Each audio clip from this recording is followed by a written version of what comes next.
Assalamualaikum warahmatullahi wabarakatuh. Kami dari kelompok 5. Di sini kami akan mempresentasikan hasil diskusi kami tentang sistem pencernaan. Saya Alma Alia Jacinda, ujung NPM 07. Saya Fitri Nurfatonah, NPM 1713024009. Nama saya Vivi Kurniasari, ujung NPM 25. Baik, saya akan menjelaskan fungsi sistem pencernaan. Sebelumnya, sistem pencernaan pada manusia itu merupakan serangkaian proses yang mengubah dan memecah molekul makanan dari yang kompleks menjadi yang sederhana dibantu oleh enzim dan palatum, sebutan pada bagian langit-langit mulut. Di bagian sini, langit-langit mulut. Nah, palatum ini ada dua, yaitu palatum durum atau palatum keras dan palatum mol atau palatum lunak. Palatum durum atau palatum keras ini merupakan langit-langit mulut yang berada paling atas. Ini paling atas, tersusun dari tulang keras, dibentuk melengkung oleh selaput mukosa dan periosteum. Ini dibentuk melengkung, bentuknya melengkung. Yang membentuk ini selaput mukosa dan periosteum. Bagian belakangnya banyak mengandung palatin. Nah, palatum mol atau palatum lunak berada di sebelah belakang gigi seri. Ini letaknya di belakang gigi seri dan gigi taring. Palatum lunak ini berupa lipatan menggantung yang dapat bergerak. Nih, lipatan menggantung, dia menggantung yang dapat bergerak. Terdiri atas jaringan fibosa dan selaput lendir. Nah, rongga mulut itu terdiri dari dua, yaitu gigi dan lidah. Gigi berfungsi untuk mengunyah dan berbicara. Lidah untuk menggerakkan makanan saat dikunyah atau ditelan. Kemudian kelenjar ludah itu ada 3, yaitu kelenjar parotis. Kelenjar parotis ini menghasilkan ludah yang berbentuk cair. Sedangkan kelenjar submaksilaris dan kelenjar sublingualis itu menghasilkan getah yang mengandung air dan lendir. Selanjutnya, saya akan menjelaskan gigi. Fungsi gigi yaitu proses pengunyahan untuk memotong makanan menjadi bagian kecil sehingga membentuk bolus makanan untuk ditelan. Nah, pada manusia ini ada 2 susunan gigi. Yang pertama, gigi primer. Gigi primer ini dimulai dari ruang di antara 2 gigi depan yang terdiri dari 2 gigi seri, 1 taring, 2 geraham atau molar, dan untuk total keseluruhannya itu 20 gigi. Sedangkan gigi sekunder itu terdiri dari 2 gigi seri, 1 taring, 2 premolar, dan 3 geraham. Untuk total keseluruhannya itu ada 32 gigi. Juga ada 2 macam gigi, yaitu gigi sulung dan gigi tetap. Gigi sulung ini mulai tumbuh pada anak-anak umur sekitar 6-7 tahun. Nah, gambarnya ini gigi yang lebih kecil ini.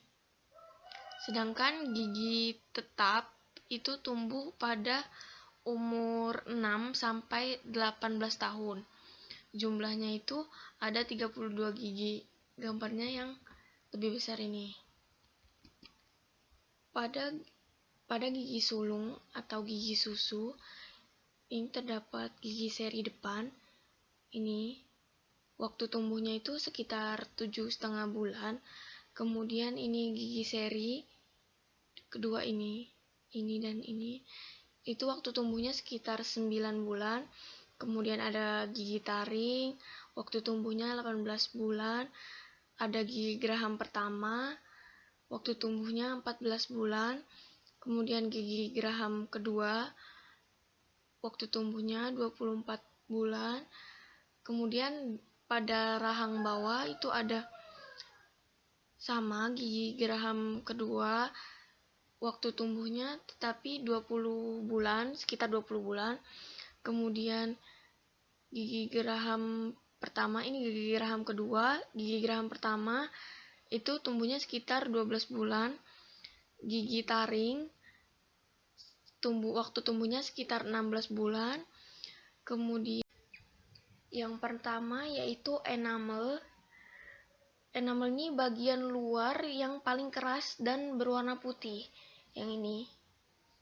Nah, fungsinya ini melindungi jaringan vital di dalam gigi yang sebagian besar terbuat dari kalsium dan fosfat. Kemudian di bawahnya ini ada di bawahnya ini ada dentin. Dentin ini merupakan lapisan yang di bawah enamel. Dentin ini adalah jaringan keras yang mengandung tabung kecil. Ketika enamel rusak, suhu panas atau dingin dapat masuk gigi melalui jalur ini dan menyebabkan sensitivitas gigi atau rasa sakit. Kemudian di bawahnya ada pulp atau pulpa. Pulpa ini adalah bagian dalam anatomi gigi yang lebih lembut. Ini bagian yang lebih lembut dapat ditemukan di pusat dan inti gigi. Pulpa ini berisi pembuluh darah, saraf, dan jaringan lunak lainnya. Fungsi dari pulpa ini memberikan nutrisi dan sinyal ke gigi. Kemudian di bawahnya ada gum atau gusi. Gusi ini merupakan jaringan lunak yang menutupi dan melindungi akar gigi. Jadi fungsinya itu untuk menutup dan melindungi akar gigi. Gusi ini tidak menempel pada gigi. Bisa dilihat, gusi ini tidak menempel pada gigi. Kemudian di bawahnya terdapat cementum yang merupakan lapisan jaringan ikat yang mengikat akar gigi dengan kuat ke gusi dan tulang rahang. Karena lebih lembut dari enamel dan dentin, cara terbaik untuk melindungi jaringan lunak dari pembusukan adalah dengan merawat gusi dengan baik. Cementum ini memiliki warna kuning muda atau seperti warna krim ya. Biasanya tertutup oleh gusi dan tulang. Kemudian terdapat periodontal ligamen. Ini periodontal ligamen yang ditunjuk ini, yang berwarna merah ini, itu merupakan jaringan yang membantu menahan gigi dengan kuat melawan rahang. Selanjutnya saya akan menjelaskan bagian-bagian lidah beserta fungsinya. Fungsi dari lidah itu menggerakkan makanan saat dikunyah atau ditelan, mengecap rasa, dan produksi wicara atau untuk membantu kita berbicara. Kemudian di bagian belakang pangkal lidah terdapat epiglotis.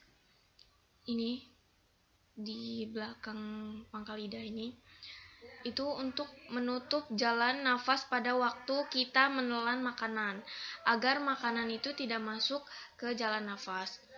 Nah, pada lidah ini kita dapat bisa mengecap rasa atau mendeteksi rasa-rasa.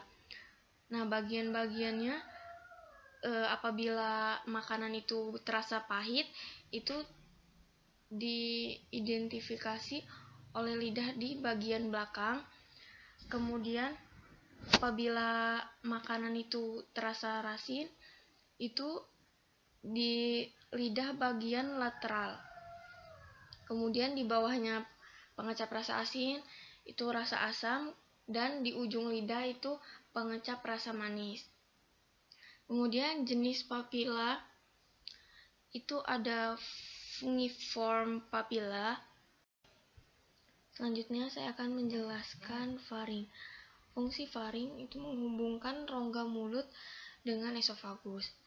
Nah, faring ini terdiri dari 3 bagian, yaitu nasofaring. Bagiannya itu dari atas ini sampai bawah palatin tonsil. Kemudian di bawah nasofaring itu terdapat bagian orofaring. Dari sini sampai bagian sini. Kemudian yang paling bawah itu faringo atau pars larynx. Nah, lapisan dinding faring ini ada 3, yaitu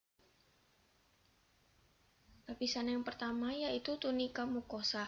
Tunika mukosa ini sifatnya kuat dan elastis. Nah, tunika mukosa ini terhubung dengan tunika muskularis dan dilebur ke arah bawah. Kemudian yang kedua yaitu tunika muscularis.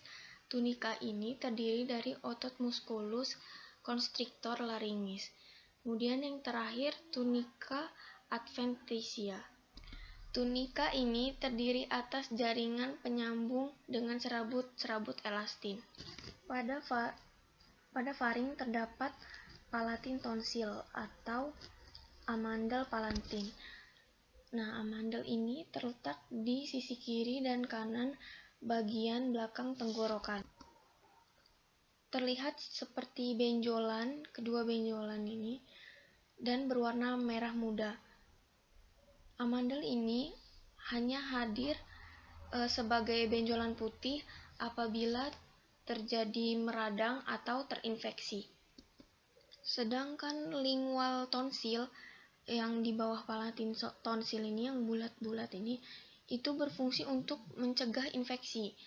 Nah, amandel ini mengandung limfosit B dan T yang diaktifkan ketika bakteri dan virus berbahaya bersentuhan dengan amandel. Selanjutnya 3 tahap menelan. Yang pertama itu sukarelawan stadion, gambarnya yang A ini. Sukarelawan stadion ini merupakan proses masuknya bolus makanan yang berwarna hijau ini melalui tiang depan isthmus faucium. Makanan siap untuk ditelan, dan makanan sadar yang didukung mulut ke atas oleh tekanan lidah itu ke atas dan ke belakang menuju palatum. Lidah dibuka bolus masuk ke dalam faring dan berjalan secara otomatis dan tidak dapat dilepaskan. Selanjutnya tahap stadium faringel. Proses ini apabila bolus ini mencapai faring, ketika makan bolus ini mencapai faring,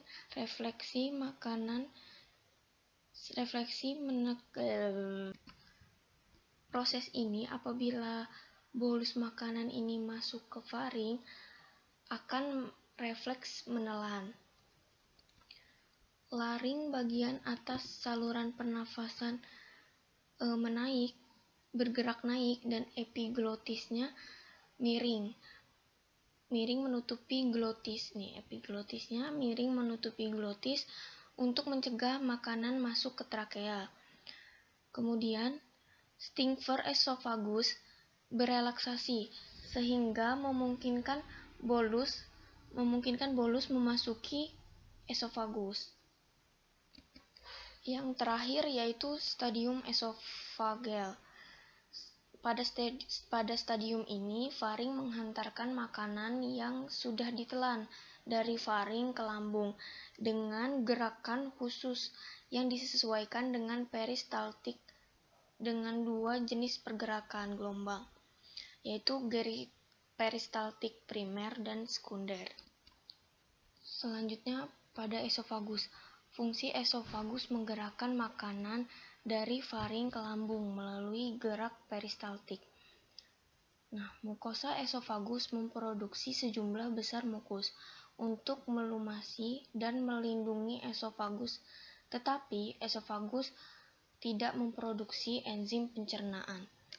Pada esofagus ini terdapat 4 lapisan, yaitu mukosa, submukosa, otot, dan jaringan ikat renggang. Esofagus mengandung otot lurik maupun otot polos. Otot lurik terletak di bagian atas esofagus.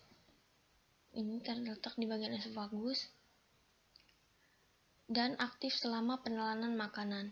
Di sepanjang bagian esofagus yang lainnya, otot polos berfungsi dalam gerak peristaltik. Setelah makanan memasuki esofagus, laring bergerak turun dan membuka saluran pernafasan. Siklus kontraksi ritmis menggerakkan setiap bolus ke lambung. Gelombang kontraksi otot atau peristalsis menggerakkan bolus menuruni esofagus ke lambung. Selanjutnya, lambung, regia lambung. Yang pertama, fundus ventriculi. Baik, saya akan menjelaskan fungsi sistem pencernaan manusia. Sebelumnya, sistem pencernaan pada tubuh manusia merupakan serangkaian proses yang bekerja mengubah dan memecah molekul makanan dengan bentuk yang masih kompleks menjadi sederhana dengan bantuan enzim dan menyerap sari makanan yang dibutuhkan oleh tubuh. Fungsi primer saluran pencernaan yaitu menyediakan suplai terus-menerus pada tubuh akan air, elektrolit, dan zat gizi sehingga siap diabsorpsi. Selama dalam proses pencernaan, makanan dihancurkan oleh jaringan tubuh. Berbagai perubahan sifat makanan terjadi karena kerja berbagai enzim yang terkandung dalam berbagai cairan pencerna. Selanjutnya, saya akan menjelaskan tahap pengolahan makanan. Yang pertama yaitu tahap ingesti atau tindakan makan. Ingesti merupakan suatu proses masuknya makanan dan cairan dari lingkungan ke dalam tubuh melalui proses penelanan. Makanan yang ditelan ini dapat bentuk cair dan padat. Setelah makanan ditelan, selanjutnya tahap digesti atau pencernaan, yaitu makanan dipecah-pecah menjadi molekul-molekul yang cukup kecil untuk diabsorpsi oleh tubuh. Jadi proses ini terjadi penyederhanaan ukuran makanan agar dapat diabsorpsi oleh tubuh. Selanjutnya tahap absorpsi atau penyerapan, yaitu mengambil atau menyerap molekul-molekul kecil seperti asam amino dan gula sederhana.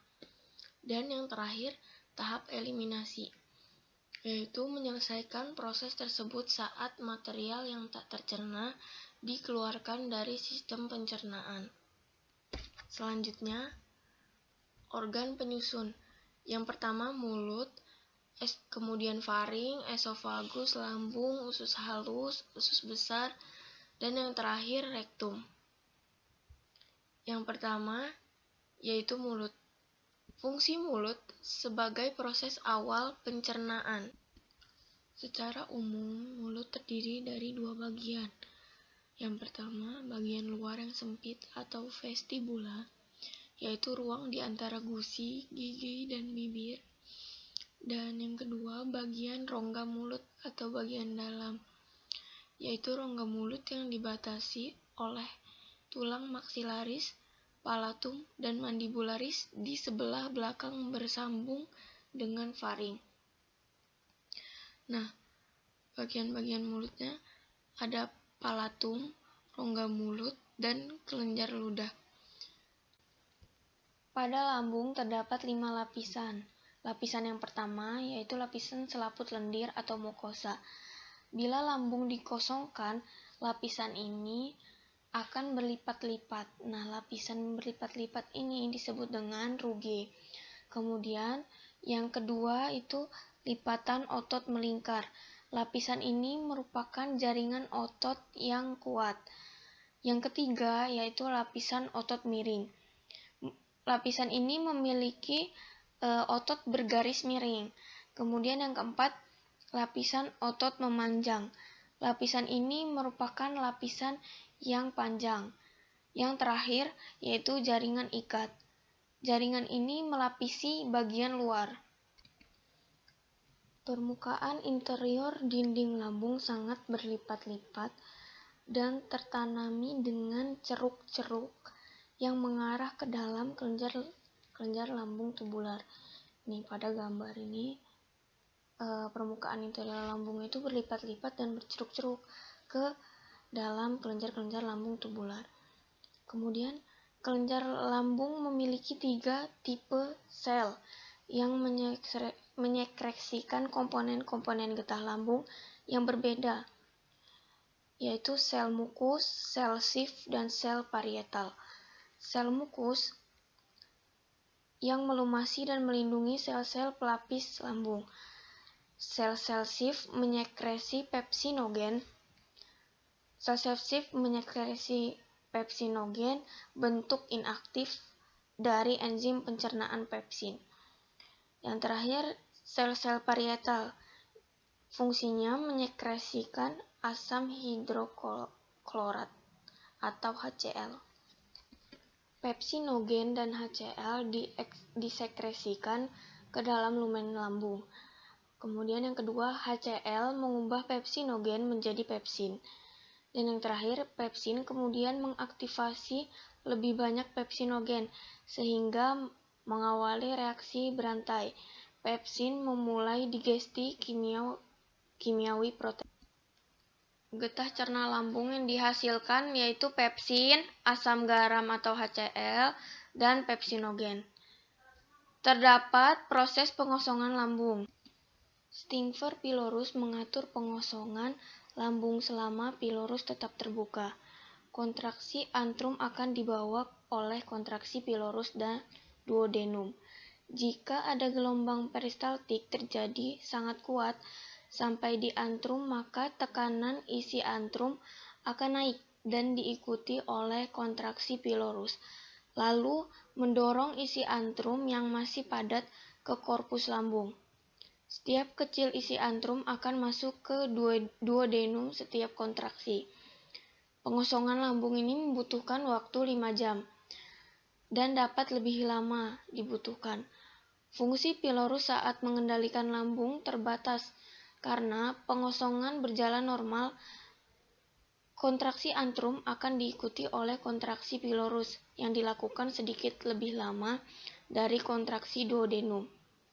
Pengaturan gerak dalam pengosongan lambung merupakan kontraksi peristaltik lambung yang dikoordinasi oleh gelombang depolarisasi gastrik.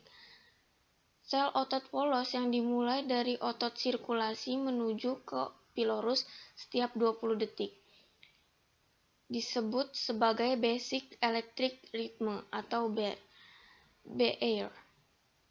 Peristaltik antrum gelombang lambat memiliki peran penting dalam mengendalikan pengosongan lambung.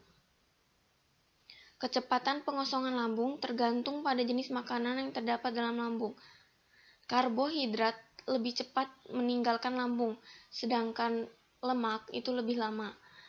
Keadaan di duodenum tergantung dari volume peregangan dinding lambung, keasaman lambung hasil pencernaan protein, dan memiliki sekresi lemak. Kuatnya keaktifan lambung yang dapat diterima dan dapat menimbulkan rasa nyeri secara samar-samar karena disertai rasa lapar. Selanjutnya yaitu usus halus. Fungsi usus halus menerima zat-zat makanan yang sudah dicerna untuk diserap melalui kapiler-kapiler darah dan saluran-saluran limfe, dan mengabsorpsi produk digesti. Dan pada usus halus itu terdapat 5 lapisan. Yang pertama, tunika mukosa. Tunika mukosa ini merupakan lapisan yang banyak memiliki lipatan yang membuat pelika sirkulasi kas dan villi usus yang selalu bergerak karena hormon villi-kinin. Villi ini banyak mengandung darah dan limfe. Selain itu juga terjadi lemak yang telah diemulsi.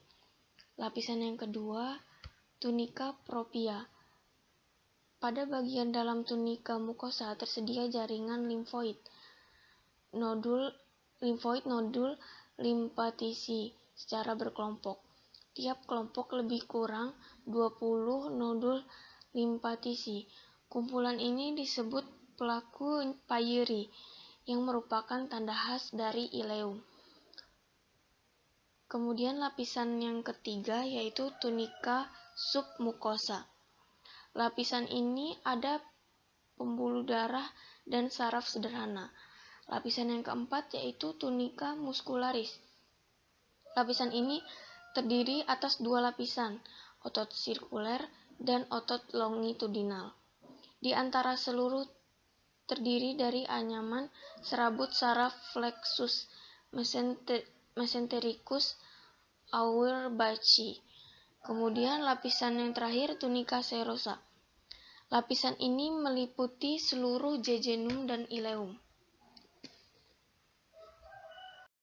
Gigi seri adalah 8 gigi di depan mulut, 8 gigi, 4 di atas, yang ini 4 di atas, dan 4 di bawah, 1, 2, 3, 4. Nah, gigi seri ini digunakan untuk menggigit makanan. Kemudian gigi taring adalah gigi yang paling tajam, nih bentuknya tajam, digunakan untuk merobek makanan. Kemudian gigi premolar ini berfungsi untuk mengunyah dan menggiling makanan. Nah, gigi premolar ini letaknya di antara gigi taring dan gigi geraham. Jadi dia di tengah-tengah antara gigi taring dan gigi geraham. Kemudian gigi geraham berfungsi untuk mengunyah dan menggiling makanan juga. Dan jumlah gigi geraham ini ada 8. Kemudian gigi geraham bungsu atau gigi geraham ketiga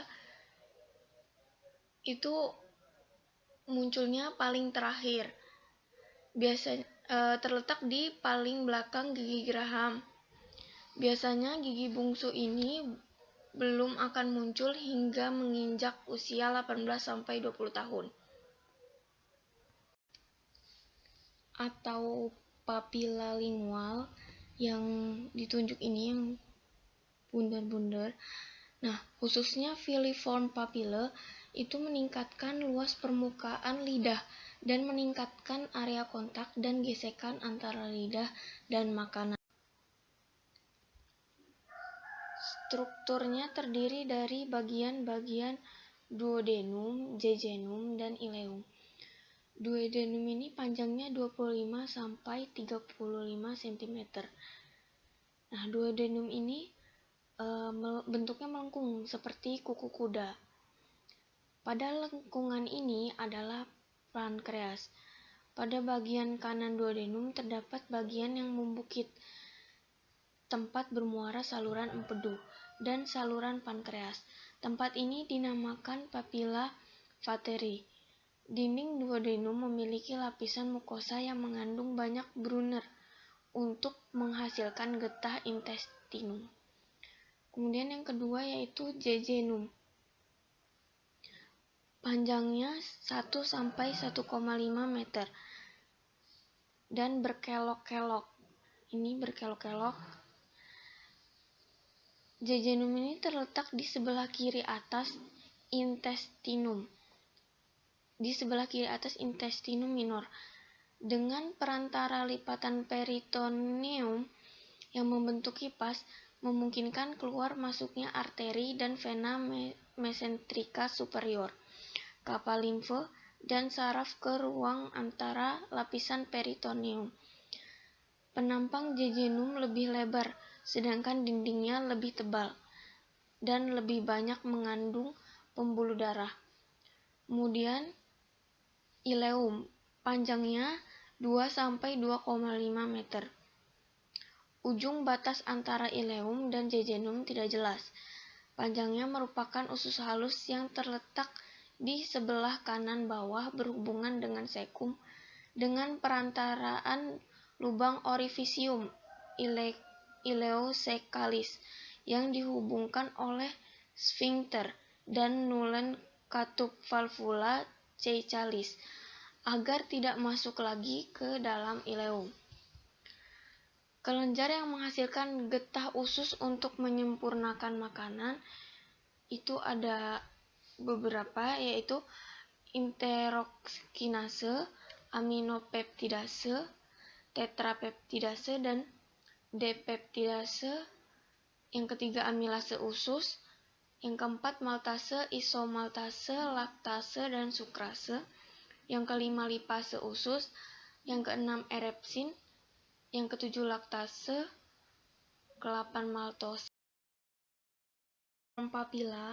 Papil atau papilla fungiformis itu terletak pada ujung bagian apeks. Bisa dilihat yang ditunjuk ini. Kemudian ada circumvallate papille atau papilla circumvallata, itu terdapat di depan sulcus terminalis lidah. Ini yang bulat-bulat yang dikotakin. Kemudian ada foliate papille atau papilla foliate tersedia di tepi samping posterior lidah ini. Kemudian Baiklah, di sini saya Alma Alia Jacinda, NPM 07 akan melanjutkan penjelasan dari Fitri Nurfatona terkait organ usus halus. Tetapi di sini saya akan menjelaskan pertama-tama tentang absorpsi yang terjadi di dalam usus halus. Nah, lalu seperti ini. Absorpsi makanan yang sudah dicerna itu akan berlangsung di dalam usus halus melalui dua saluran, yaitu kapiler darah dan juga kapiler limfe. Nah, kedua kapiler tersebut itu terletak di sebelah dalam permukaan villi usus. Nah, villi itu berisikan lakteal, pembuluh darah, epitelium, dan juga jaringan otot yang diikat bersama oleh jaringan limfoid, dan seluruhnya itu diliputi oleh membran dasar epitelium. Nah, oleh karena itu, keluar dari dinding usus maka bersentuhan. Jadi saat keluar dari dinding usus maka bersentuhan dengan makanan yang sudah cair dan lemak yang sudah diabsorpsi ke dalam lakteal. Jadi seperti itu kan. Nah, selanjutnya makanan tersebut itu kan akan berjalan melalui kapiler limfe, kemudian masuk ke kapiler darah di villi usus, lalu setelah itu masuk ke vena porta dan mengalami beberapa perubahan. Nah, beberapa perubahan ini akan didukung oleh beberapa absorpsi yang terjadi di usus halus. Yang pertama itu ada absorpsi karbohidrat.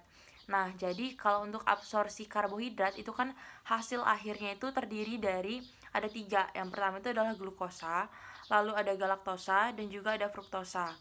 Nah, untuk absorpsi ini itu terjadi bersamaan dengan transfer aktif seperti yang terjadi di tubulus proksimal ginjal. Jadi cara yang dilakukan seperti yang terdapat di tubulus proksimal ginjal, yaitu dengan transfer aktif, itu digunakanlah oleh si fruktosa dengan difusi yang terfasilitasi. Nah, sedangkan untuk proses absorpsi itu kan diperlukan insulin. Nah, untuk laju absorpsi itu dapat diakumulasikan kurang lebih itu sekitar 120 gram per jamnya. Nah, kita lanjut ke absorpsi protein. Nah, untuk hasil akhir pencernaan protein itu pastilah mengandung asam amino. Absorpsi asam amino itu bebas secara aktif lebih cepat daripada melepaskan asam amino secara pasif. Jadi lebih cepat secara aktif daripada pasif kalau untuk asam amino. Nah, untuk sistem transportasinya pun ada 3 macam, yaitu asam amino netral, asam amino biasa, dan juga asam amino protein. Nah, ketiganya ini merupakan transportasi natrium. Nah, kan lalu asam amino itu terkumpul dalam sel mukosa dan kembali berdifusi ke dalam darah. Nah, absorpsi ini itu bisa berlangsung cepat saat di duodenum dan juga jejunum, sedangkan akan berlangsung lambat ketika di ileum. Nah, sumber protein itu dapat diabsorpsi melalui mukosa usus halus dengan proses yang bernama pinositosis. Untuk sumber protein dalam gastrointestinal itu adalah 50% itu dari makanan, 25% dari liur pencernaan, 25% dari sel mukosa, dan hanya 2-2,5% saja yang tidak dicerna dan juga tidak diabsorpsi oleh usus halus gitu. Jadi cuma dikit gitu loh yang tidak dicerna dan diabsorpsi di usus halus. Untuk yang ketiga, kita masuk ke absorpsi lemak. Nah, hasil akhir pencernaan lemak itu adalah asam lemak, gliserol, dan juga monogliserida. Nah, untuk garam empedu itu berfungsi membantu pencernaan dan penyerapan lemak bersama dengan lecitin dan juga monogliserida untuk dalam mengemulsi lemak dengan partikel yang berdiameter 200-500 nanometer. Nah, lalu lipase itu nantinya akan membuat garam empedu atau biasa disebut dengan misel. Lalu asam lemak dan kolesterol dari misel itu akan masuk dan berdifusi secara pasif ke dalam sel mukosa. Nah, dari sel mukosa inilah asam lemak dengan atom C kurang dari 10-12 itu langsung masuk ke dalam lalu diekstrak kembali menjadi trigliserida. Nah, di dalam sel mukosa itu sebagian besar kolesterol itu dapat diserap. Ester gliserida dan ester kolesterol itu dibungkus oleh sebuah lapisan yang bernama lapisan lipoprotein. Nah, kolesterol dan fosfolipid itu akan membentuk kilomikron tetesan lemak yang mengandung. Selanjutnya, kita masuk ke absorpsi air dan juga elektrolit. Nah, untuk air dalam usus halus itu berasal dari zat makanan dan juga minuman. Sekitar kurang lebihnya itu 2000 mili seharinya. Dan juga untuk air liur pencernaan itu 7000 mili per hari. Lalu 90% dari cairan ini itu hanya 200 mili yang dapat diabsorpsi. Lalu gerakan air di lambung itu sangat-sangat terbatas. Sedangkan dalam usus halus dan usus basar itu dapat bergerak kedua arah, mulai dari mukosa gradien osmotik. Jadi kalau di lambung itu kan sangat terbatas, tetapi untungnya kalau di usus halus dan juga usus besar ini dapat bergerak bebas dua arah seperti itu. Lalu untuk absorpsi natrium dan kalium. Nah, jadi absorpsi ini tuh bergantung pada gradien konsentrasi sejumlah kecil Na+ yang diangkut keluar lumen usus halus dan usus besar oleh pompa yang terletak di dinding basilateral sel. Nah, lalu pada ileum dan juga jejunum, transfer Na+ dari usus halus ke darah itu akan naik oleh aldosteron dan gula di lumen usus untuk meningkatkan absorpsi natrium. Nah, keadaan ini merupakan merupakan semacam perbaikan atau semacam cara untuk mengatasi kehilangan air dan juga natrium pada saat kita diare dengan cara itu memberikan larutan yang mengandung NaCl, natrium klorida, dan juga glukosa oral. Nah, lalu transport natrium plus itu melalui epitel menarik potensial listrik dan secara simultan akan menarik ion klorida melalui membran. Nah, lalu jadi dapat disimpulkan kalau untuk absorpsi natrium dan kalium ini itu tuh sebenarnya ada perannya saat kita itu mengalami diare seperti itu. Selanjutnya kita masuk ke absorpsi K+. Jadi sejumlah kecil K+ itu diekskresi lumen usus yang merupakan komponen mukus. Nah, gerakan K+ melalui membran gastrointestinal itu dengan cara difusi pasif itu akan bergabung pada potensial darah antara darah dan juga lumen usus. Nah, kehilangan K+ melalui membran pada diare kronis itu dapat mengakibatkan hipokalemia. Tanya, hipokalemia itu apa? Jadi hipokalemia itu merupakan suatu keadaan ketika seseorang tersebut itu kekurangan potasium dan juga kalium.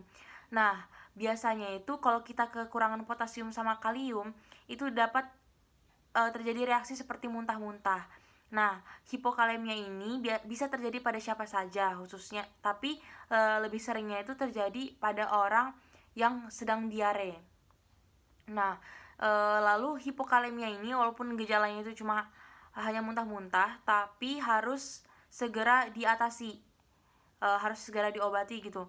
Karena kalau dibiarkan begitu saja itu akan akan berakibat ke komplikasi yang lebih serius seperti gangguan pada jantung seperti itu. Dan lanjut ke absorpsi klorida dan bikarbonat.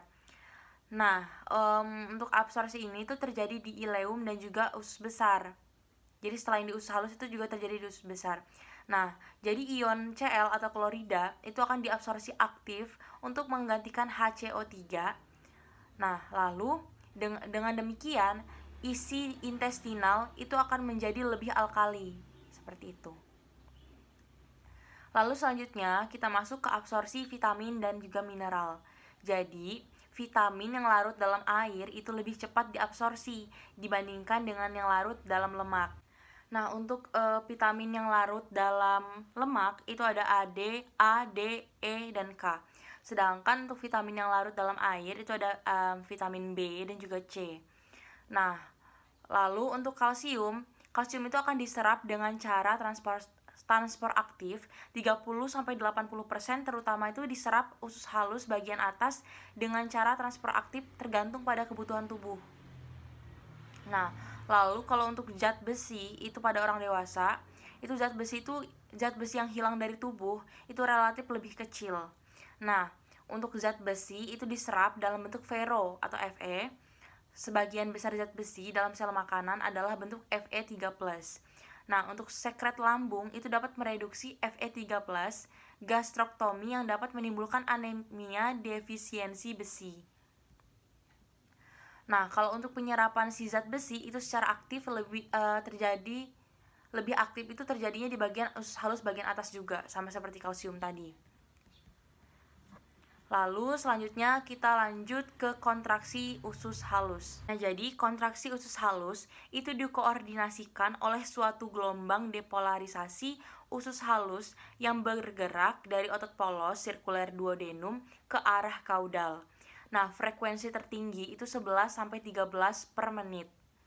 Nah, jenis kontraksi usus halus itu ada 6. Jadi ada segmentasi, lalu ada peristaltik, ada kontraksi muskularis mukosa, lalu ada kontraksi filus, ada sphincter ileocecalis, ada refleks gastoileal. Nah, jadi yang pertama kita akan bahas tentang segmentasi dulu. Nah, jadi segmentasi ini merupakan jenis gerakan yang paling sering dan juga frekuensinya itu sesuai dengan gelombang lambat atau gerakan lambat.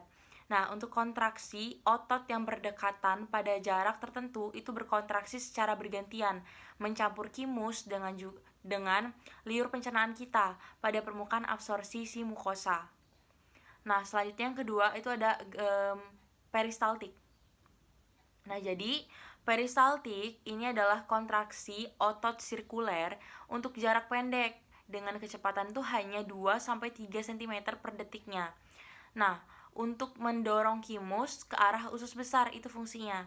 Lalu, regangan dinding usus halus dan juga gelombang peristaltik ini akan menimbulkan sebuah respons terhadap regangan tersebut. Nah, lalu yang ketiga itu ada kontraksi muskularis mukosa. Jadi, kalau untuk kontraksinya itu tidak teratur, sekitar 3 kali per menit saja. Nah, lalu kontraksi ini tuh berfungsi untuk mengubah pola lekukan dan lipatan pada mukosa, mencampur isi lumen dan juga menutup otot kimus dengan permukaan mukosa yang dirangsang oleh sebuah saraf, yaitu saraf simpatis. Nah, untuk yang keempat itu ada kontraksi filus. Nah, kontraksi ini tidak dapat digunakan sebagai bagian proksimal usus. Nah, kontraksi ini terbatas hanya membantu mengosongkan kapal sentral dan meningkatkan aliran limfa saja. Selanjutnya kita masuk ke sphincter ileocecalis. Jadi sphincter ileocecalis ini akan melemas jika peristaltik ileum sampai di sphincter G dan menambahkan kimus kecil masuk ke dalam cecum. Nah, regangan ileum itu akan menjadi relaksasi, membentuk pengosongan ileum. Nah, lalu regangan cecum itu berfungsi untuk mengosongkan lebih lanjut. Jadi dalam pengosongan tersebut dia dikoordinasikan oleh neuron plexus intrinsik. Lalu untuk yang refleks gastroileal yang terakhir ini adalah fungsinya itu untuk meningkatkan fungsi sekresi, seperti itu. Nah, selanjutnya kita akan masuk ke usus besar atau kolon. Jadi usus besar ini memiliki beberapa fungsi.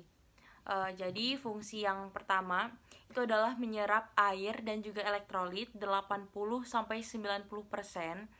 dari makanan dan mengubahnya dari cairan menjadi massa gitu. Nah, lalu yang kedua itu sebagai tempat tinggal sejumlah bakteri coli.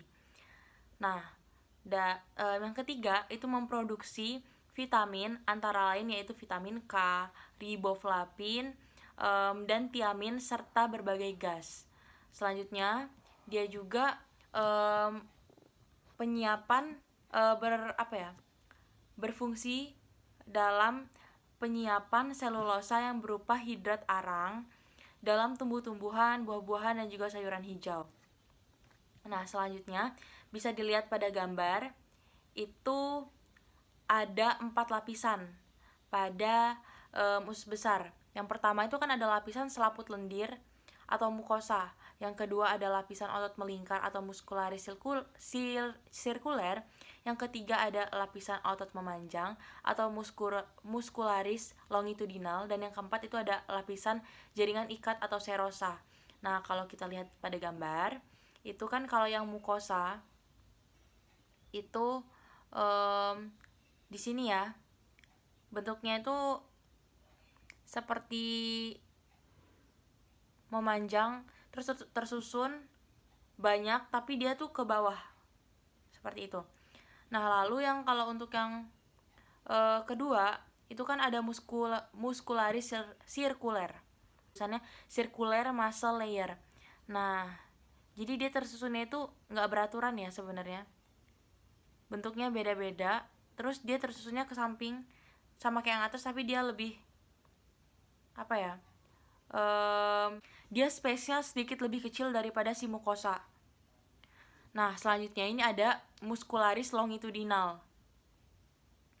Nah, ini kita bisa lihat dia tepat di bagian bawah si circular muscle. Nah, dia jadi berupa kayak benang bersusun panjang tapi jadinya ngegabung terus dia panjang ke samping gitu. Lurus ya, rata. Dan yang terakhir itu ada serosa. Serosa itu berarti lapisan terbawahnya. Nah, yang warna biru ini ya. Tuh, seperti itu. Jadi kalau untuk penjelasannya, jadi kalau untuk lapisan mukosa, itu tuh kan lapisan ini tidak memiliki villi, tapi dia memiliki kripta-kripta. Nah, ukurannya itu kurang lebih 0,5 mm. Nah, terletak berdekatan satu sama lain. Tuh. Nah, lalu hampir seluruh permukaan epitel kripta itu menghasilkan mukus pelumas. Nah, lalu epitel yang tinggal di sana, yang lain-lainnya itu memiliki tepi bersilia dari mikrofili yang mengabsorpsi air. Tuh. Nah, lalu kalau untuk si muscularis sirkuler, lapisan ini kan berada di sebelah dalam, berbentuknya tadi lingkaran yang tidak beraturan, kurang beraturan ya sebenarnya. Sebenarnya nggak terlalu berbentuk lingkaran gitu. Nah, untuk yang ketiga itu kan ada muscularis longitudinal tuh. Jadi ini berupa pita benang yang tersusun menjadi kayak pita panjang, lebarnya itu 1 cm. Nah, pita-pita ini disebut dengan tenia coli. Lapisan ini terdiri dari tenia libra, tenia omenthalis, dan juga tenia mesacolia. Dan untuk yang terakhir itu serosa yang terbawah, itu merupakan jaringan ikat kuat yang ada di utis sebelah luar. Seperti itu. Nah, selanjutnya ini saya akan menjelaskan tentang struktur dari usus besar. Jadi struktur dari usus besar ini terdiri dari 5 bagian ya. Ada cecum, ada colon ascendens, ada colon transversum, ada colon descendens, dan juga colon sigmoid. Nah, pertama-tama saya akan menunjukkan letak-letaknya dulu. Kalau untuk cecum, seperti dilihat dari gambar nih, ada di sebelah sini ya. Dia berupa kayak tonjolan gitu. Lalu kalau untuk colon ascendens, ini ascending colon yang di sini. Lalu untuk colon transversum, ini kita bisa lihat juga dia ada di transverse colon ini ya. Lalu ada colon descendens. Nih kita lihat di sini ada descending colon yang di sebelah sini. Jadi kalau untuk colon descendens sama ascendens, kita bisa lihat kalau yang ascendens ini lebih besar ya, kayak lebih menonjol daripada yang descendens. Descendens ini lebih kayak memanjang ke bawah seperti itu. Kalau untuk colon sigmoid ini dia tidak seberapa menonjol, terus agak lebih panjang. Terus letaknya ini mendekati hampir ke rektum ya. Tuh, tidak begitu jauh dari rektum. Untuk penjelasannya, untuk yang pertama kita akan membahas dulu tentang cecum ya. Nah, kalau cecum ini seperti kita lihat pada gambar nih, dia itu terletak berdekatan dengan vermiform appendix, atau kita biasa tahu itu adalah umbai cacing. Nah, panjang dari cecum ini kurang lebih 6 cm. Lalu cecum itu seluruhnya itu ditutupi oleh peritoneum agar mudah bergerak dan juga dapat diraba melalui dinding abdomen, membentuk sebuah katup yang dinamakan dengan valvula Colli. Lalu kita lanjut ke colon ascendens. Nah, kalau untuk colon ascendens itu panjangnya itu 13 cm. Nah, terletak di bawah abdomen sebelah kanan dan di bawah hati ke sebelah kiri. Untuk colon transversum itu panjangnya itu 38 cm, membujur dari colon ascendens hingga ke colon descendens.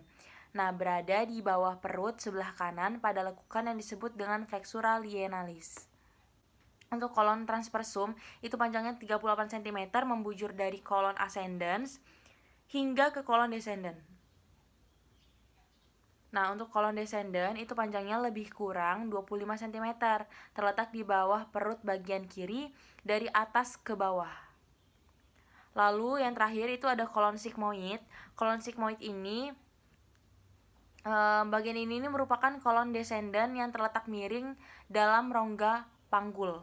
Bagian ini maksudnya colon sigmoid itu panjangnya 40 cm di dalam rongga pelvis sebelah kiri, berbentuk huruf S. Nah, itu. Ya kalau diperhatiin, kalau digambar sih kurang bentuk huruf S, tapi ya karena dia memanjang agak melekuk mungkin bisa dianggap seperti huruf S ya. Nah, ujung bawahnya itu berhubungan dengan rektum seperti yang saya bilang tadi.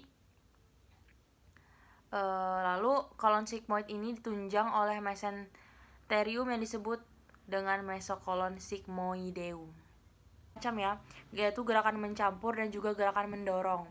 Kalau untuk gerakan mencampur, itu yang berperan itu adalah otot sirkuler pada kolon. Nah, jadi otot sirkuler kolon ini akan mengerut sekitar 2,5 cm pada setiap kontraksinya. Nah, kadang-kadang dapat menyempitkan lumen dengan sempurna. Gabungan otot sirkuler dan juga longitudinal bagian usus besar ini tidak terangsang menggelembung keluar dan merupakan kantong yang disebut dengan haustasi. Lalu, dalam waktu 30 detik, kontraksi haustral akan bergerak dengan cepat ke arah anus.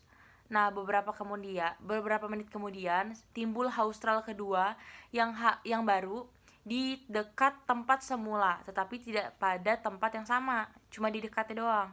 Nah, dengan cara ini feses itu akan perlahan-lahan didekatkan ke permukaan dan secara progresif akan terjadi penyerapan air di usus besar ini. Lalu yang kedua itu kan ada gerakan mendorong. Nah, gerakan mendorong ini kalau pada kolon terjadi gerakan yang disebut dengan gerakan massa atau gerakan yang mendorong feses ke arah anus. Nah, pergerakan ini itu muncul beberapa kali sehari, biasanya itu saat makan pagi. Nah, gerakan mendorong ini hanya terjadi pada bagian kolon yang terserang. Dan kolon distal ini, tempat kontraksi kolon distal ini panjangnya itu kira-kira 20 cm. Biasanya berkontraksi serentak sebagai satu kesatuan untuk mendorong feses ke bagian distal, seperti itu. Lalu selanjutnya kita akan lanjut ke defekasi. Nah, defekasi ini adalah sebagian itu merupakan refleks dan sebagiannya lagi merupakan aktivitas volunteer. Nah, maksudnya apa? Yaitu dengan mengejan terjadi kontraksi diafragma dan juga otot abdominal untuk meningkatkan tekanan intraabdominal. Jadi defekasi ini sama aja seperti sebuah gerakan mengeluarkan feses dengan cara mengejan seperti itu. Nah, untuk feses ini komposisinya itu ada beberapa ya, yaitu air mencapai 75 sampai dengan 80%. Lalu ada sepertiga materi padatnya itu berupa bakteri. Nah, lalu sisanya itu yang 2% sampai 3% itu adalah nitrogen, zat sisa organik dan anorganik. Lalu ada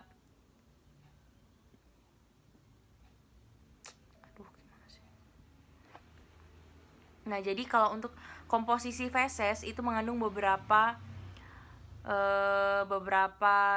macam zat ya. Yang pertama itu ada air mencapai 75 sampai 80%. Lalu ada materi padat seperti bakteri sebanyak sepertiganya. Lalu sisanya itu yang 2% sampai 3% itu adalah nitrogen, zat sisa organik dan anorganik dari sekresi pencernaan. Lalu ada mukus dan juga lemak. Lalu feses itu juga mengandung sejumlah bakteri kasar atau serat dan juga selulosa yang tidak tercerna.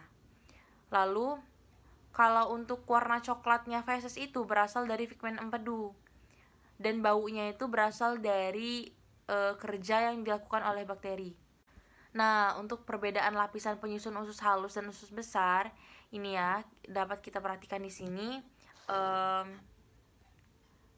Kalau nih di bagian paling atas ini, di sini ada circular folds dan di sini ada semilunar folds.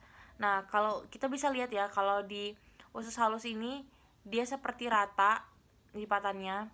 Kalau di usus besar, ini terlihat seperti berlekuk-lekuk. Lekukan tersebut disebut dengan haustra. Itu yang membedakannya pertama. Lalu kita masuk ke yang gambar yang di bagian bawah. Nah, di situ kan terlihat lapisan-lapisannya lebih jelas ya untuk usus halus dan juga usus besar seperti yang sudah dibahas sebelumnya. Kita kan tadi udah membahas sebelumnya untuk lapisan usus halus dan juga usus besar secara satu-satu. Sekarang kita akan bandingkan. Nah, kita bisa lihat untuk limfoid nodul. Nih, yang bagian bawah sini. Sama-sama memiliki limfoid, tetapi pada usus halus itu limfoidnya itu lebih kecil ukurannya dibandingkan dengan usus besar. Letaknya juga kalau yang limfoid itu dia tidak di muscularis mucosa, sedangkan kalau di usus besar limfoidnya berada di muscularis mucosa. Lalu selanjutnya di usus halus itu terdapat lakteal, sedangkan di usus besar itu tidak terlihat ya. Lalu di usus halus itu juga untuk filinya, kita bisa lihat di usus halus ini terdapat fili ya, sedangkan kalau di usus besar itu kan tidak terdapat fili, tetapi terdapat kripta yang dilapisi oleh tadi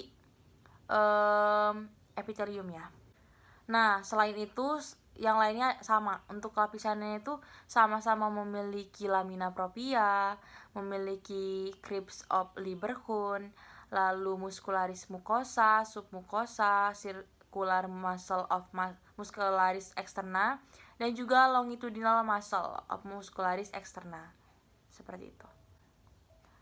Lalu selanjutnya kita akan lanjut ke rektum ya. Nah, rektum ini berfungsi, ada 3 fungsinya, yaitu sebagai tempat penyimpanan sementara dari feses, lalu yang kedua memberitahu otak untuk segera buang air besar, dan yang ketiga membantu mendorong feses sewaktu buang air besar. Nah, lalu pada rektum ini terdapat 2 bagian, yaitu rektum propria dan juga rektum analis recti. Nah, kalau untuk letak bagian-bagiannya, itu kan kalau rektum propria itu kira-kira terdapat di sini nih, di bagian yang ada tulisan valves rectales. Nah, di situ. Jadi, rektum propria ini merupakan bagian yang melebar yang disebut dengan ampulla recti. Nah, jadi ketika si rektum propria ini terisi, ketika bagian ini terisi sisa makanan, itu maka akan timbul hasrat defekasi atau ingin buang air besar. Nah, untuk bagian kedua itu kan rektum analis recti. Nah, bagian ini tuh terletak di sebelah bawah oleh serat-serat otot, yaitu musculus sphincter ani internus dan juga externus. Nah, jadi diperkirakan di sini letaknya untuk rektum analis recti. Nah, untuk kedua otot ini itu bekerja pada saat defekasi. Seperti itu. Nah, untuk rektum sendiri itu terdiri dari kolon sigmoid yang menghubungkan intestinum mayor dengan anus. Nah, untuk panjang rektum itu adalah 12 cm dimulai dari pertengahan sakrum hingga kanalis usus. Nah, rektum ini tepatnya terletak di dalam rongga pelvis di depan os sacrum dan juga os coccygeus, seperti itu. Nah, kita lanjut ke anus. Kalau untuk anus, nah, anus ini merupakan bagian dari saluran pencernaan yang menghubungkan dengan dunia luar yang terletak di luar pelvis. Nah, dindingnya anus ini diperkuatlah oleh 3 macam sphincter, yaitu sphincter ani internus, yaitu yang terletak di sebelah dalam, bekerja tidak menuruti kehendak. Nah, yang kedua ada sphincter levator ani, yaitu bagian yang bekerja tidak menuruti kehendak juga. Lalu untuk sphincter ani externus itu bagian luar yang bekerja menurut kehendak. Jadi kalau untuk ani internus itu di sebelah dalam, levator ani di sebelah tengah, kalau ani externus itu di sebelah luar. Tuh. Jadi dari ketiga sphincter ini ada 2 yang tidak menuruti kehendak dan ada 1 yang menuruti kehendak. Nah, untuk fungsi dari anus yaitu sebagai saluran pembuangan feses dari tubuh melalui proses defekasi. Untuk letak-letak sphincternya ini ya, kita bisa lihat di sini. Di sini ada sphincter ani internus, tuh. Lalu di sini ada sphincter levator ani.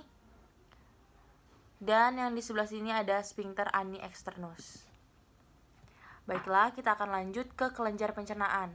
Nah, untuk kelenjar pencernaan yang mendukung kerjanya si sistem pencernaan, ini ada 4 ya. Ada kelenjar saliva, ada hati, kantung empedu, dan juga pankreas. Pertama-tama kita akan membahas tentang kelenjar saliva dulu. Kelenjar saliva atau yang biasa kita tahu dengan kelenjar air liur atau kelenjar ludah. Nah, kelenjar saliva ini memiliki beberapa fungsi. Ada 3 ya. Yang pertama itu untuk membasahi dan juga melumasi mukosa mulut dan makanan yang masuk ke dalam mulut. Yang kedua, untuk memulai pencernaan karbohidrat. Dan yang ketiga adalah menghasilkan substansi tertentu seperti IgA, lisosom, dan juga laktoferin. Nah, jadi kelenjar saliva ini kelenjar tempat menghasilkan si saliva tentunya. Nah, jadi saliva yang dihasilkan itu memiliki beberapa fungsi juga. Jadi bukan sembarang dihasilkan saja. Jadi fungsinya itu yang pertama adalah untuk memudahkan makanan dikunyah oleh gigi dan dibentuk menjadi bolus. Lalu yang kedua itu adalah mempertahankan bagian mulut dan lidah tetap lembab. Yang ketiga ada mengandung petialin dan juga amilase, jadi mengandung enzim saliva itu. Yang keempat itu adalah sebagai zat buangan. Jadi yang kelima itu adalah sebagai zat antibakteri dan juga antibodi. Nah, kalau untuk bolus sendiri, itu bolus adalah gumpalan makanan yang siap untuk ditelan itu. Jadi sebelum ditelan, makanan yang kita makan tuh dijadiin bolus dulu, baru ditelan seperti itu. Jadi si kelenjar ludah ini atau kelenjar saliva ini ada 3 macam. Yang pertama kelenjar parotis, yang kedua ada kelenjar submaxillaris atau submandibular, dan yang ketiga ada kelenjar sublingualis. Nih, kalau kita lihat dari gambar, nih parotis ada di sebelah sini, lalu ada submandibular atau submaxillaris ya. Nih, submandibular bisa kita lihat di sini ya, submandibular gland. Lalu ada kelenjar sublingualis nih, sublingual gland. Jadi kalau kita lihat dari gambar ini sih letaknya ya, kalau untuk parotid gland atau kelenjar parotis itu letaknya itu di bawah depan dari telinga. Tuh, seperti submaxillaris atau submandibular gland itu terletak di bawah rongga mulut bagian belakang. Nah, lalu duktusnya itu bernama duktus Wartoni. Jadi submandibular duct ini nama lainnya adalah duktus Wartoni, nama lainnya. Nah, lalu kelenjar ini tuh akan bermuara di rongga mulut dekat dengan frenula lingua. Tuh, atau frenulum lingual frenulum, seperti itu. Nah, ukurannya itu kurang lebih itu sebesar kacang kenari, ukuran si submandibular gland. Lalu untuk yang terakhir itu adalah sublingual gland, itu terletaknya di bawah selaput lendir dasar rongga mulut. Nah, akan bermuara juga di rongga mulut juga, di dasar rongga mulut juga maksudnya. Lalu selanjutnya itu ada organ hati ya. Hati atau kita biasa tahu dengan hepar. Jadi hati itu merupakan kelenjar aksesoris yang terbesar dalam tubuh kita. Hati itu berwarna coklat dengan berat 1000 sampai 1800 gram. Hati itu terletak di dalam rongga perut sebelah kanan atas di bawah diafragma. Dan buat orang dewasa yang kurus, tepi bawah hati itu mungkin saja bisa teraba dengan 1 jari di bawah kosta. Nah, jadi hati ini memiliki beberapa fungsi. Jadi yang pertama ada untuk sekresi. Sekresi yaitu dalam menghasilkan empedu yang berperan. Jadi empedu itu berperan dalam pencernaan lemak ya. Lalu yang kedua itu ada metabolisme, seperti pada metabolisme lipid, karbohidrat, dan juga protein. Yang ketiga itu sebagai tempat penyimpanan. Yang keempat sebagai detoksifikasi. Dan yang terakhir itu adalah membentuk dan menghancurkan sel-sel darah merah selama 6 bulan masa kehidupan fetus. Seperti itu. Nah, jadi untuk 4 bagian hati, jadi hati itu dibagi menjadi 4. Ada lobus sinistra, lobus dextra, lobus caudatus, dan juga lobus quadratus. Jadi di sini kalau lobus sinistra itu terletaknya di sebelah kiri ini, left lobe. Nah, kalau lobus dextra ini yang di sebelah kanan, lobus caudatus di sebelah sini, dan lobus quadratus di sebelah sini. Kita masuk ke permukaan hati. Jadi permukaan hati itu ada permukaan atas dan juga permukaan bawah. Nah, kalau permukaan atas bisa dilihat pada gambar itu berbentuk cembung dan terletak di bawah diafragma. Nih, di sini. Tepatnya ini di yang di sini ya. Lalu permukaan bawah itu tuh tidak rata, cenderung tidak rata. Lalu dia juga memperlihatkan lekukan yang memisahkan belahan kanan dan juga belahan kiri. Jadi hati itu kan memiliki 2 jenis peredaran darah, yaitu arteri hepatika dan juga vena porta. Untuk arteri hepatika itu di sebelah sini, lalu untuk vena porta itu di sebelah sini. Nah, untuk arteri hepatika itu adalah yang keluar dari aorta dan juga memberi 80% darah pada hati. Nah, darah ini mempunyai kejenuhan 95-100% masuk ke hati akan membentuk jaringan kapiler setelah bertemu dengan kapiler vena yang nantinya akan keluar sebagai vena hepatica. Nah, ini. Lalu, untuk vena porta itu terbentuk dari lienalis dan vena mesenterica superior. Nah, yang menghantarkan 20% darahnya ke hati. Darah ini memiliki kejenuhan 70% sebab beberapa oksigen telah diambil oleh limfa dan usus. Guna darah ini membawa zat makanan ke hati yang telah diabsorpsi oleh mukosa dan usus halus. Baiklah, saya akan melanjutkan presentasi dari saudari Alma Alia Jacinda. Yang berikutnya yaitu kandung empedu. Nah, kandung empedu ini merupakan kantong berbentuk buah pir di mana empedu disimpan dan disekresikan atau dikonsentrasikan sebelum sekresi ke dalam usus halus. Nah, cairan empedu berwarna hijau. Kemudian kandung empedu ini melekat pada hati dan terletak pada permukaan bawah hati antara lobus dextra dan caudatus hati. Kandung empedu memiliki 3 fungsi utama, yaitu menyimpan empedu sebelum disekresikan ke saluran pencernaan, yang kedua memekatkan empedu dengan menyerap air, dan yang ketiga melepaskan empedu ke dalam saluran cerna. Unsur-unsur cairan empedu terdiri dari 4, yaitu garam-garam empedu, sirkulasi enterohepatik, pigmen empedu, dan bakteri dalam usus halus. Kemudian struktur kandung empedu. Kandung empedu memiliki 3 bagian utama, yaitu fundus vesicavillea, corpus vesicavillea, dan column vesicavillea. Fundus ini bisa disebut juga bagian yang menonjol dan berbentuk bulat ke bawah tepi inferior hati. Di sini merupakan bagian fundus. Kemudian ada corpus vesicavillea. Di sini merupakan bagian korpus. Nah, korpus ini disebut juga badan dari kandung empedu. Dan yang terakhir ada column vesicavillea. Disebut juga leher kandung empedu yang bersambung dan mengecil berlanjut dengan ductus cysticus. Kemudian pankreas. Nah, pankreas ini terletak pada kuadran hati kiri di atas abdomen atau perut. Bagian kaput atau kepalanya menempel pada duodenum melalui saluran pankreas utama. Nah, pankreas ini mempunyai 2 fungsi. Yang pertama yaitu sebagai fungsi eksokrin atau asinar, yaitu membentuk getah pankreas yang berisi enzim-enzim pencernaan dan larutan yang mengandung ion-ion bikarbonat dalam konsentrasi tinggi. Dan yang kedua yaitu endokrin atau pulau Langerhans, mensekresikan insulin dan glukagon yang langsung dialirkan ke dalam peredaran darah untuk membantu metabolisme karbohidrat. Nah, struktur pankreas ini terdiri dari 4 lapisan atau 4 bagian. Yang pertama ada kaput pankreas, kedua kolum pankreas, ketiga korpus pankreas, dan kauda pankreas. Nah, bagian kaput pankreas ini terletak pada cekung duodenum.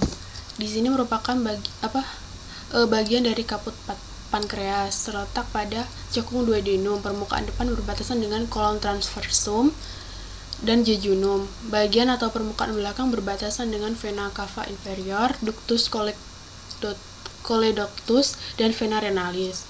Kemudian yang kedua ada kolum pankreas. Nah, kolum pankreas ini bagian yang mengecil menghubungkan kaput pankreas dengan korpus pankreas, terletak di depan pangkal vena porta dan arteri mesenterica superior dan aorta. Di sekitar sini merupakan bagian dari kolom pankreas. Kemudian ada korpus pankreas. Ini merupakan bagian korpus pankreas. Korpus pankreas berjalan ke atas dari sini ke sini dan kiri menyilang garis tengah.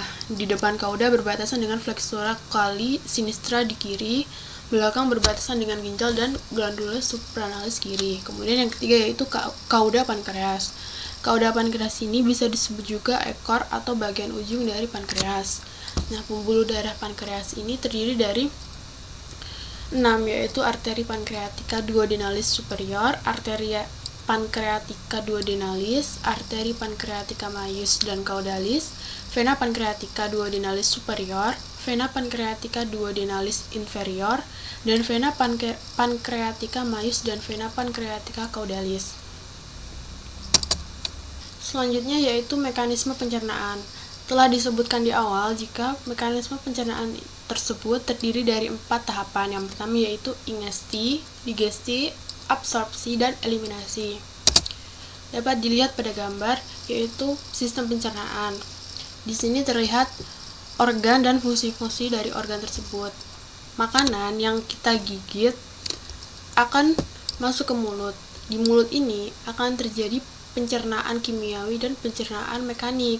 Pencernaan mekanik dilakukan oleh organ yang disebut mulut dan lidah, dan pencernaan kimiawi dilakukan oleh kelenjar saliva atau kelenjar ludah.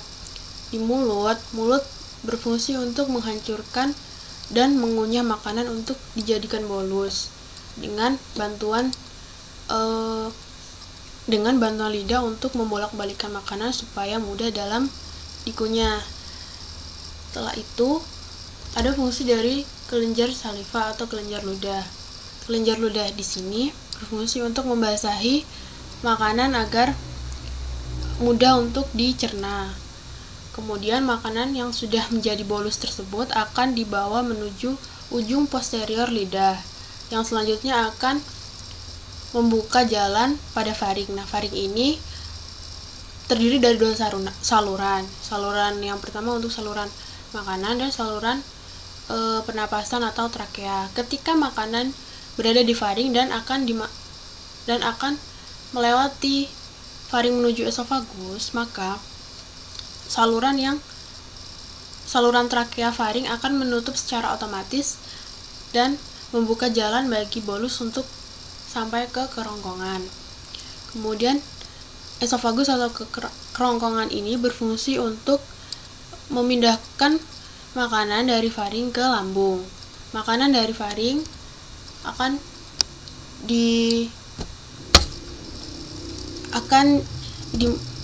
disalurkan ke esofagus. Nah, di esofagus ini terdapat gerak yang dinamakan gerak peristaltik. Gerak peristaltik ini nantinya merupakan gerak mendorong makanan agar sampai ke lambung. Kemudian lambung. Lambung ini berfungsi menyimpan dan mencampur makanan, memulai pencernaan kimiawi protein oleh enzim dan asam, serta mengatur pengiriman ke usus halus atau usus 12 jari. Nah, di lambung ini makanan akan dibasahi, bolus akan dibasahi sehingga teksturnya akan menjadi semi padat, semi cair. Kemudian ketika makanan berada di lambung dan akan disalurkan menuju usus halus, di sini terdapat kelenjar-kelenjar pencernaan berupa kelenjar hati, kandung empedu, dan kelenjar pankreas. Kelenjar hati ini berfungsi untuk memproduksi empedu, kemudian melakukan berbagai fungsi yang terkait dengan pemrosesan dan penyimpanan nutrisi. Kandung empedu ini berfungsi untuk menyimpan dan menyediakan empedu, sedangkan pankreas berfungsi untuk mengeluarkan enzim pencernaan ke usus halus dan mengeluarkan bikarbonat ke dalam usus halus untuk menetralkan lambung. Setelah terjadi penyerapan nutrisi di usus halus, kemudian makanan tadi akan diteruskan menuju usus besar. Di usus besar ini bolus tadi akan dipadatkan lagi dan akan dibawa menuju ke rektum ini.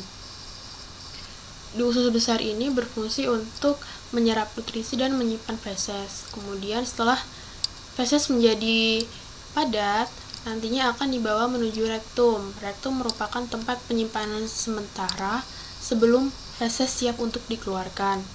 Nah, apabila rektum ini sudah terisi penuh oleh makanan, maka saraf di sekitar rektum ini akan menginformasikan kepada saraf yang berada di otak untuk segera melakukan buang air besar. Nah, setelah itu buang air besar akan melalui saluran yang bernama anus. Di anus ini terdapat dua bagian yaitu sphincter ani-eksternal dan sphincter ani-eksternal. Nah, fungsi sphincter atau sekat ini berfungsi untuk membatasi ketika feses keluar, akan sphincter eksternal dan internal akan terbuka. Kemudian ketika feses sudah selesai dikeluarkan, maka anus akan sfinkter eksternal dan internal tersebut akan menutup kembali. Di sini ada video sistem pencernaan.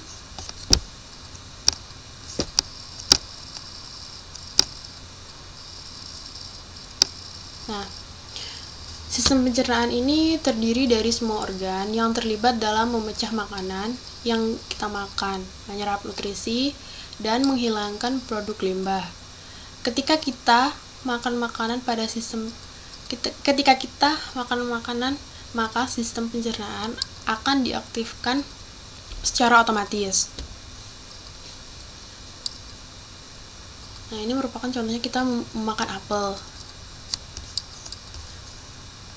Nah, pencernaan sebelum dibawa ke mulut, pertama-tama makanan akan dilakukan proses pencernaan di bagian mulut. Nah, di mulut ini akan dilakukan secara mekanik dan kimiawi. Mekanik dengan menggunakan gigi dan lidah, serta pencernaan kimiawi dengan kelenjar air liur atau saliva. Makanan tersebut disebut ketika sudah dicerna atau disebut dengan bolus. Kemudian akan dibawa ke bagian belakang atau bagian ujung posterior lidah. Untuk selanjutnya, faring akan melakukan fungsinya sebagai gerbang untuk membuka dan menutup saluran pencernaan. Ketika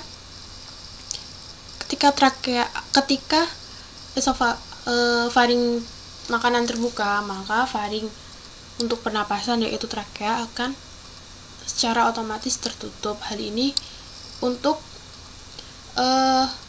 menghindari terjadinya seperti kesedak makanan yang bisa mengakibatkan kita gagal untuk tidak bisa bernapas. Kemudian makanan akan didorong ke esofagus di sini.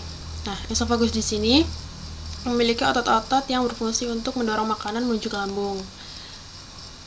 Gerakan mendorong bolus ke lambung melalui esofagus ini disebut dengan gerak peristaltik.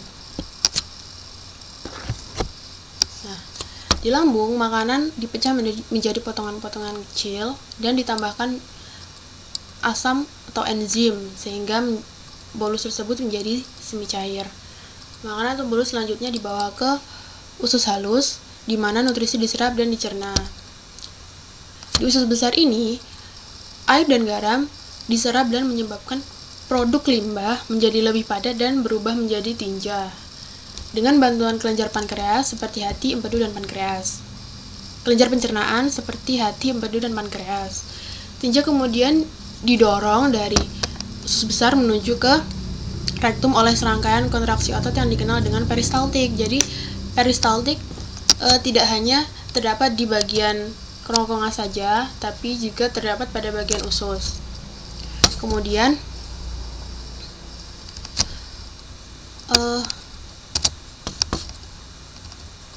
maaf, terdapat sedikit kesalahan. Kemudian waktu yang dibutuhkan makanan untuk melewati sistem pencernaan ini disebut waktu transit. Jadi ketika makanan berada di lambung, kemudian lanjut lagi dan berhenti di usus halus, kemudian berada lagi di usus besar. Nah, ini disebut dengan waktu transit. Nah, dapat dilihat ini kontraksi dari usus besar ini yang membuat tinja atau feses akan terdorong menuju rektum. Kemudian tinja yang sudah memenuhi rektum dan dinding usus besar menjadi lebar, sinyal dari ujung saraf rektum dikirim ke otak dan memberitahu bahwa inilah saatnya untuk melakukan buang air besar. Nah, pada saat yang sama, sfinkter internal pada anus akan rileks dengan refleks dan tinja bergerak ke bawah usus menuju anus. Nah, ini kan bisa dilihat tinja mulai memenuhi rektum. Nah, akan terjadi kontraksi sehingga akan terjadi buang air besar dan tinja dikeluarkan melalui anus. Sfinkter tersebut akan terbuka kemudian tertutup kembali untuk menghindari terjadinya kebocoran seperti diare yang buang air besar terus-menerus.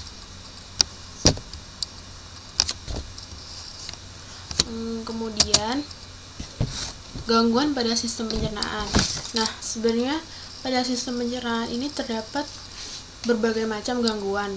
Pada satu organ saja tidak hanya terdapat satu, tapi di sini kami hanya akan membahas salah satunya yang paling umum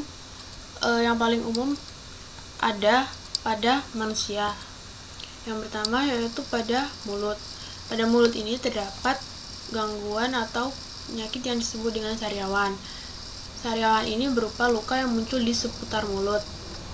Bisa di bibir, gusi, atau lidah yang biasanya disertai dengan demam dan kekurangan vitamin B12 atau zat besi. Kemudian juga disebabkan oleh konsumsi makanan berminyak yang terlalu pedas. Kemudian pada sakit gigi. Nah, menurut analisa kami terdapat 3 jenis sakit gigi. Yang pertama, sakit gigi sensitif, gigi berlubang, dan pertumbuhan gigi baru.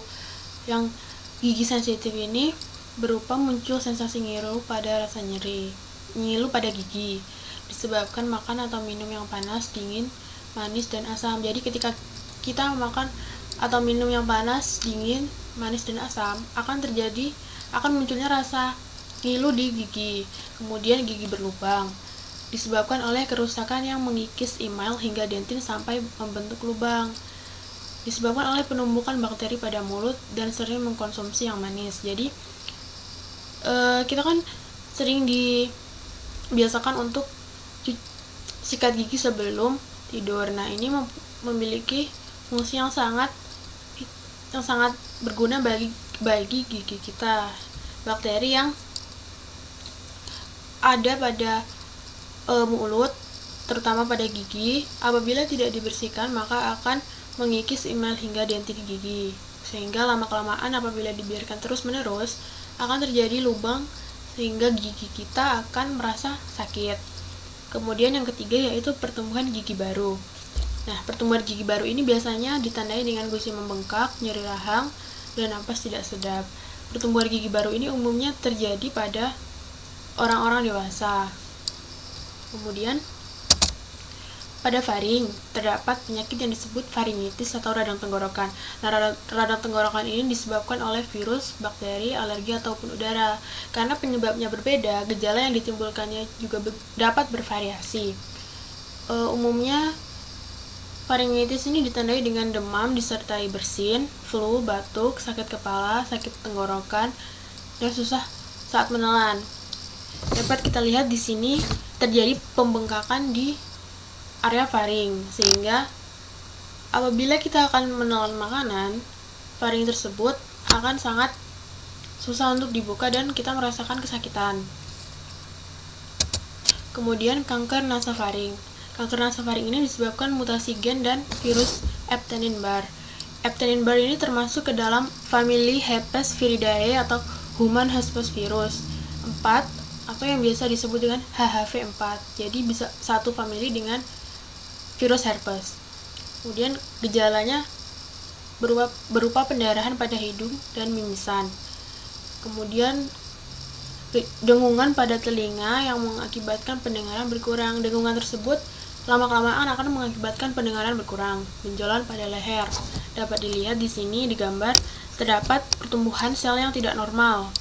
Dengan terjadi benjolan atau penggumpalan di sini yang disebut dengan kanker atau tumor. Kemudian esofagus. Pada esofagus terdapat penyakit yang disebut esofagitis.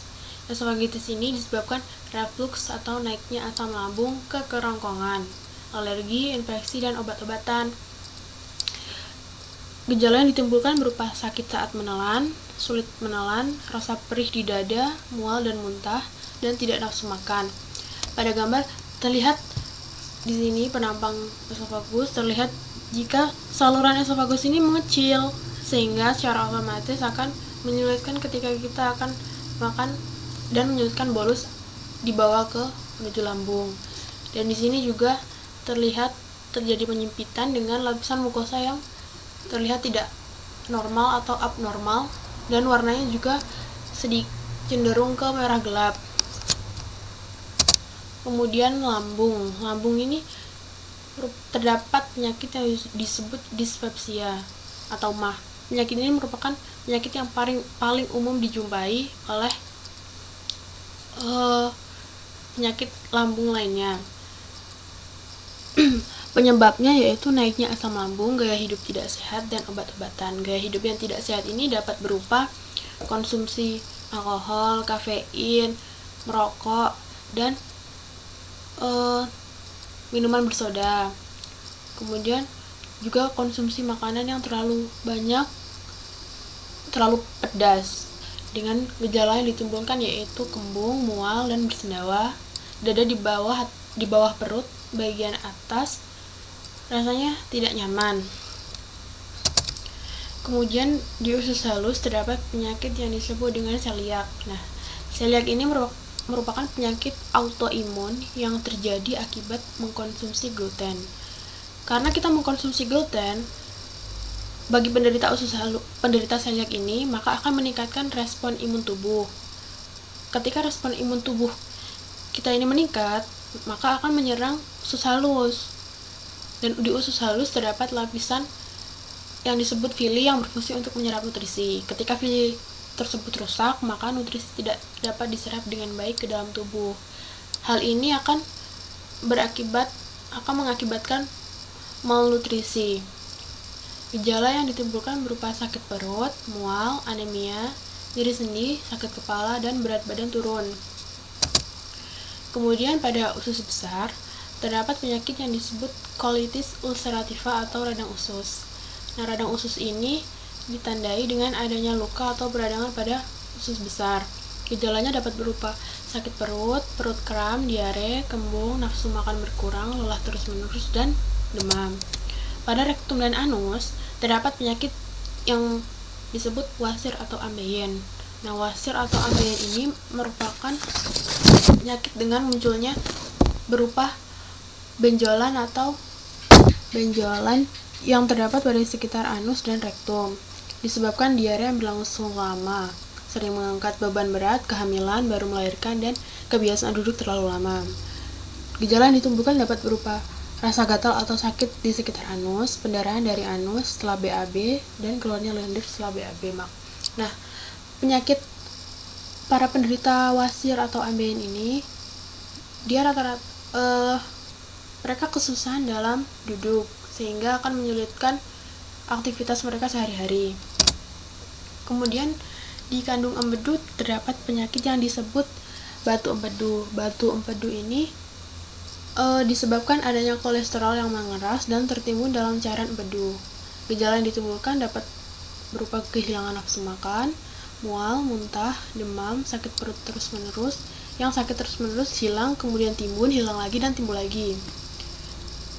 Dapat dilihat di sini di empedu terdapat batu-batunya. Nih, empedu yang tidak sehat atau empedu yang terdapat batunya. Kemudian pada hati terdapat penyakit hati atau yang disebut dengan liver. Nah, liver ini disebabkan karena keturunan atau genetik dan konsumsi alkohol berlebih. Gejala yang ditimbulkan berupa kulit dan mata yang tampak kekuningan, perut terasa nyeri dan bengkak di kaki dan pergelangan kaki, kulit gatal, warna urin gelap, warna tinja pucat, menghitam atau terkontaminasi darah, mengalami kelelahan kronis, mual atau muntah, kehilangan selera makan, dan cenderung mudah memar. Dapat dilihat pada gambar, salah satu gejala penyakit hati atau liver yaitu kuku berwarna kuning, dan terdapat tekstur yang kasar pada hati. Kemudian pada pankreas terdapat penyakit yang disebut pankreatitis. Pankreatitis ini berupa peradangan pada organ pankreas, dapat muncul secara tiba-tiba dan berlangsung selama beberapa hari, bahkan dapat berlangsung selama beberapa tahun. Pankreatitis ini disebabkan oleh peradangan pada pankreas atau luka pada pankreas. Gejala yang ditimbulkan berupa rasa sakit di perut bagian atas yang dapat menyebar ke punggung, mual dan muntah, demam, denyut nadi yang cepat, kemudian berat badan menurun secara drastis. Baiklah, terima kasih. Kami mohon maaf untuk kesalahan yang disengaja maupun tidak disengaja. Wassalamualaikum warahmatullahi wabarakatuh.